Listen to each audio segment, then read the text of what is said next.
Hello les amis, je vous retrouve pour une nouvelle vidéo sur le football européen et la Ligue Europa 2025-2026 et je vais vous présenter le débrief en statistique du match Aston Villa contre Bologne, un match qui avait lieu ce jeudi 25 septembre 2025 pour le compte de la première journée et c'est Aston Villa qui l'a emporté 1-0 face à Bologne. Alors dans cette vidéo on va revenir sur le but de cette rencontre mais surtout sur les statistiques des deux équipes pour comprendre un petit peu le déroulé du match et on terminera la vidéo par un petit aperçu des prochains adversaires de ces deux équipes dans cette compétition. Alors une victoire 1-0 de justesse, mais c'était un peu le score de la journée.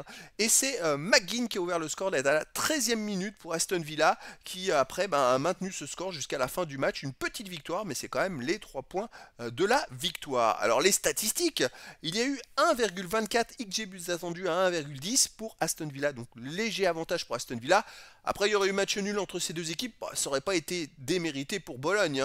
Même pour Aston Villa, bon, quand on voit les stats, on va voir, elles sont à peu près équilibrées. Bologne a eu 53,1% de possession de balle à 46,9%, 379 passes tentées à 341, 312 passes réussies à 271, 82,3% de passes réussies à 79,4%. Bon, Bologne a été devant, mais en même temps, ils ont été menés dès la 13e minute, donc c'est logique.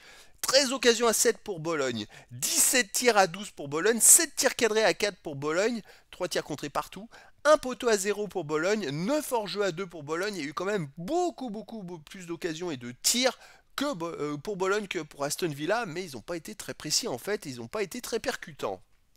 Les autres stats, 8 corners à 3 pour Aston Villa, 26 centres à 13 pour Bologne, 14 interceptions à 6 pour Bologne, 23 tacles à 15 pour Bologne, 60 duels gagnés à 50 pour Bologne, 7 arrêts à 3 pour Aston Villa, 16 fautes à 14 pour Aston Villa, 2 jaunes partout, aucun rouge. Voilà, il y a eu beaucoup de statistiques en faveur de Bologne. J'ai l'impression de revoir un petit peu les stats d'Aston Villa la saison passée en Coupe d'Europe où ils étaient parfois dominés et puis ils gagnaient les matchs, surtout à domicile, justement avec un style un peu particulier. À Bologne, il n'y a vraiment pas démérité, ils méritaient peut-être pas de perdre cette rencontre.